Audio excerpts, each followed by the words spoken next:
Бұл Асылбек Қуатов пен ұлы Сүлейман. Бұлар таяу шығыстағы лаңкестерді қолдап, терроризмді насихаттаған. Переходный возраст дейді. Жастық шақта ненің ақ, ненің қара екенін ажырата алмай, басқа мемлекетке барып, басқа бір адамдардың идеологиясына еріп, соғырлықпен соғысуға бел байлаған.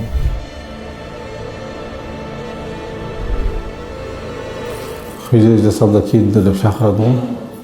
Акасы сол жерде мүмкін көп қателік адасқандардың көпшілігі сол жерде болар екен. Өмірлік қателіктерім көп ойыма келеді, сол уақытта жүрегім босайды. Буквализм бұғауына байланғандар елден кетуді жоспарлапты. Қару ұстап, қанды қырғынға қатыспақ болған. Бірақ күштік құрылымдар дер кезінде тұтқындап үлгерді. Қазір әкелі балалы екеу қапаста. Өкініп отыр.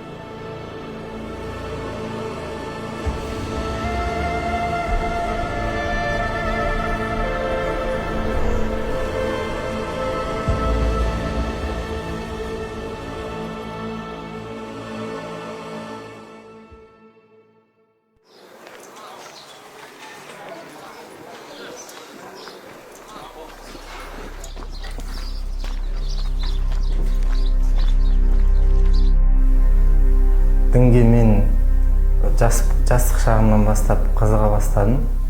14 жасында интернет желісі арқылы ВКонтактенің ішінде Қазақстан Республикасына тыйым салынған видеоларды көріп бастадым. Оның қате дұрыс емес екендігі маған белгілі болса да, мен іштей оны құптадым өзім. Қақтығысып жатқан, соғыс болып жатқан, және де аяусыз бірін-бірін екі жақ қырып жатқан видеоларды көрдім. Ол туралы мешіттерде имамдар, басқа да органдар айтып жатылса да, мен оны елеген жоқпын. Интернет желісі арқылы өзбек уағызшысы Абу Салах деген кісіні тыңдап бастадым.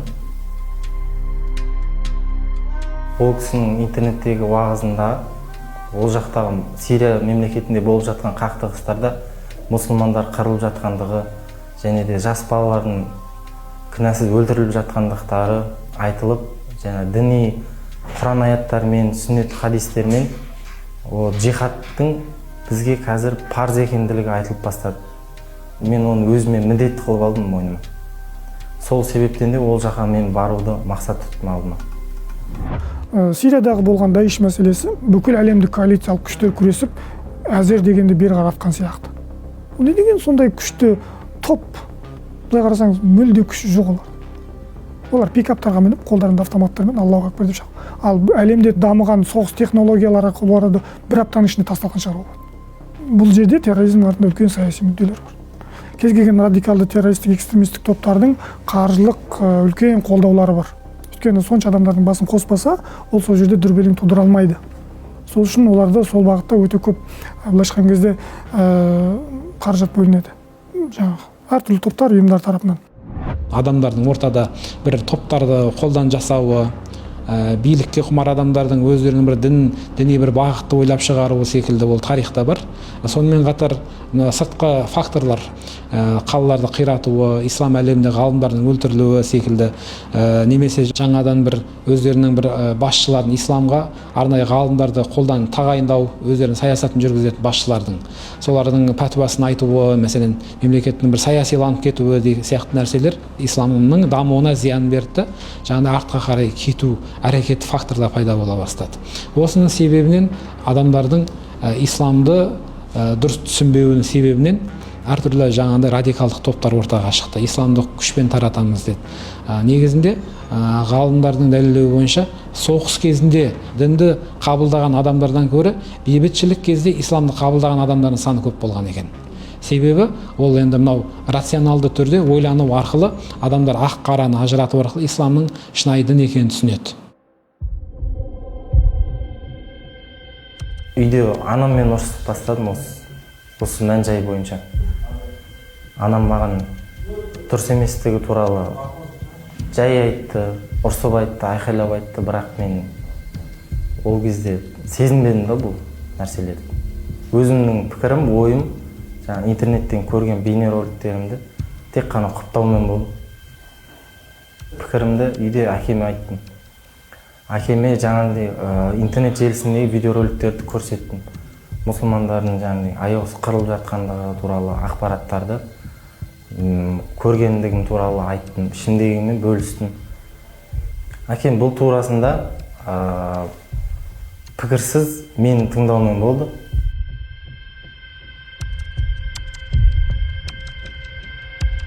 Мен әкемнен оның дұрыс еместігі туралы ақпарат алмаған соң, ары қарай өз пікірімді құптап, сол үстінде видеоларды көрумен уақытымды өткіздім.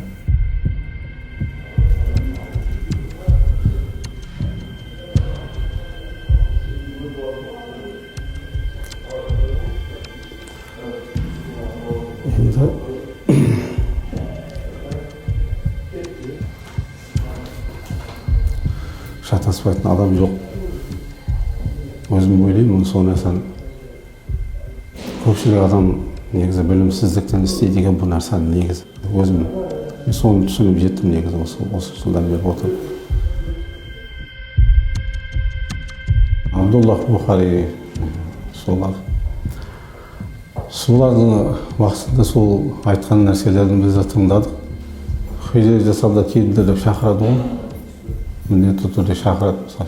Бүкіл барлығын жиналуға шақырады, бір болайық деп, осындай бірлікке шақыратын негізі дұрыс емес нәрсе екенінде біліп тұрмыз ғой барлығымыз ол нәрсеге. Адамзат өзі басына көп сынақ қиыншылықтар түскен екен, көп нәрсені түсіне бастайды екен, түсіне білер екен да, алдыңғы өзінің өткен қателіктерін түсіне бастайды екен адамзат. Өзбек уағызшысы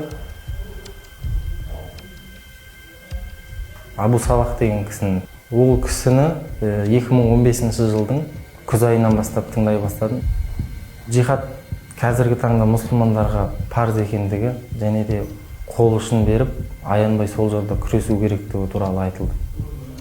Маған жеткен ақпарат бойынша мен мұсылмандарды жаңағыдай азаптан құтқарамын деген оймен Сирия мемлекетінің басшылығы оларға жәбір көрсетіліп жатыр деген ақпарат алдым. Негізі интернеттегі жалған уағызшылардың несі бойынша біз зайырлы мемлекеттердің барлығы, яғни күфір, тағут деп есептейді. Ең басты мәселе ол жерде халифаттықты орнату ғой олар.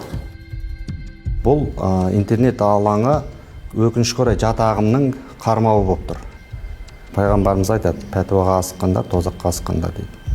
Пәтуа берушілердің, немесе осы үкім етушілердің, қазылардың, үштен екісі жаңағыдегі тозақта болады дейді. Яғни ақыр заманның белгісі аузынан ақ иті кіріп көгі шығатын псевдомынау діни ғалымдар көбейіп кетеді.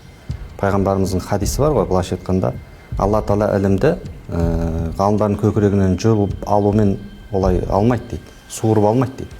Бәлкім ғалымдардың жанын алумен алады дейді. Яғни ғалымдар азая бастайды. Бұрынғыға салыстырғанда қазір ғалымдардың саны анағұрлым аз. Енді сол ғалымдар азайған кезде адамдар не істейді? Надан. Тілі ғана бар, ораторлығы бар. Және осы ораторлықпен ғалым деп ойлап қалады екен де, соларды ғалым қылып алады дейді. Ана жаңағыдегі надан адам сол мәселе сұралғанда, ол да Алладан қорқамын, білмейтін нәрсемді айтпаймын демейді. Қызыл тіліне сүйеніп, не істейді? Пәтуа беріп, өзінде адастырады, басқанда адастырады. Қазір интернеттен пәтуа алу, басқа елден пәтуа алу өте күмәнді. Пайғамбарымыздың осы сақтандырып кеткен хадистерін ескеру керек, әрбір дінін толық ұстаймын дейтін адам. Сирия мемлекетіне қатысты ол жақтағы соғысып жатқан мемлекеттің адамдарын кәпірге шығарып, оларды өлтіру керектігі туралы мұсылмандарды өз мемлекетін құруға үгіттелді. Сол ойды мақсат тұтынды. Ол кезде бейнеролик арқылы олардың мұсылман еместігі туралы айтылып, жан-жақты хадистермен, құрандармен, дәлелдермен айтып отырды.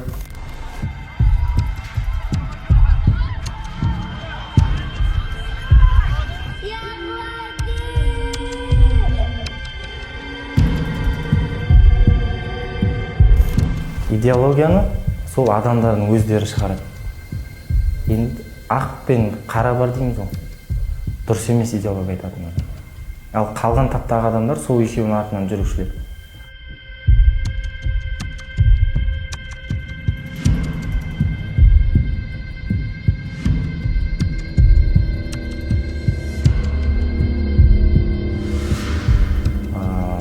Алғашқыда мен жалғыз өзім тұтқын алдым.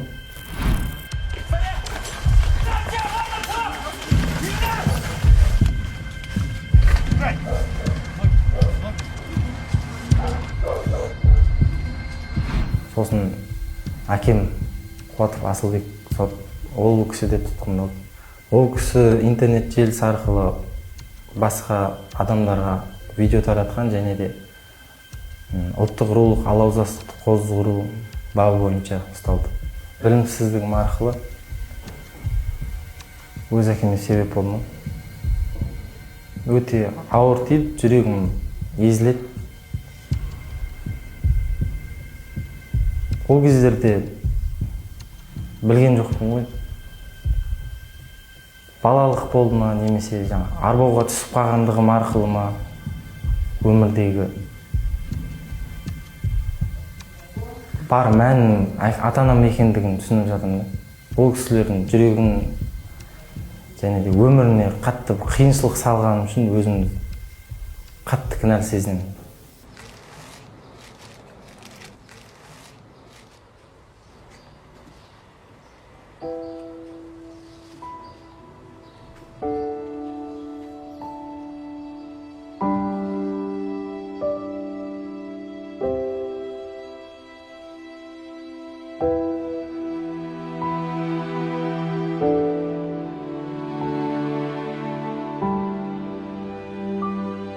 Бір-бірімен қырылып жатқаннан кейін біз уже ол нәрсенің дұрыс емес екенін кейін түсініп қалдым мен. Соның себебінен қазір мен крематорийларда отырмыз. Дінге қызыққан жастар кейде білімсіз, енді кішкене шариғатта амал жасаймыз дейді, олардың шақырып жатқан мәселесіне көпшілік адам алданып қалады. Негізі дұрыс. Бір жағынан білімсіз амал қылмыс деген. Абайдың айтқаны бар ғой, адамзаттың бәрін сүй, бауырым деп. Тамаша. Ол христиан бола ма, ол яхуди бола ма, ол итке табына ма, адам ретінде біз жақсы көруіміз керек болды. Ол өз сеніміне өз жауап береді. Біз Құдай емеспіз, оны бет жіліктеп, тозақ, сен не жақтасың, мына жақтасың деп бөлу Алланың түсірген дінінде ондай мүмкіндік бермейді. Адамның шығарған дінде адамды жіктеп, жек көріп, лақтырып тастайды. Ал Алланың түсірген дінінде ол лақтырмайды. Ақыл деген сөз ол жарық деген сөз ол. Жарықтап тастаған екен болды қараңғылық. Ал қараңғылық жайлаған жерде бүткіл жаманшылық атаудың барлығы өздігінен келеді. Сабақтарымыз мынау Ханафи мазхабына қатысты дүниелер айтылды. Одан кейін сенім мәселесінде ақылға қатысты дүниелер айтылды. Ал бүгінгі тақырыбымыз Құран-ы Кәрімде пайғамбарымыздың хадисінде келетін діни термин сөздер. Зайырлы демократиялық құқықты мемлекетте, яғни ол Салафизм идеясы оларды мына әртүрлі елдер шақырған, олар елдердің дәстүрлеріне қарсы. Екіншіден түпкі тамырлары өздерінің несін қойғысы келеді, өздерінің нелерін орнатқысы келеді олар. Елдің әртүрлі елді мекендерде мысалға өзіне мынау адамдардың бәрін жинап өзіне тартқысы келеді. Жастарыма айтатын адасқан қауымдар көп қазір. Олардың несіне түсіп қалмасын, әрқандай ағымдарға құлақ асып кетпесін. Әйтеуір әке-шешесіне мейірман болып, осы үйінде отбасында болсын, жақсы амал істесін, ондай жаман ойлардан алыс болсын айтатын, жастарыма айтатын. Өз еліңді, отаныңды сауадан ешқашанда тастап кетпейді.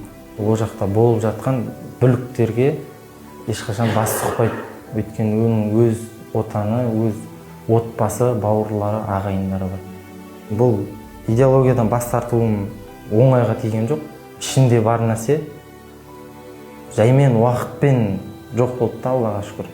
Имамдарға мың алғыс айтамын, теолог мамандарына.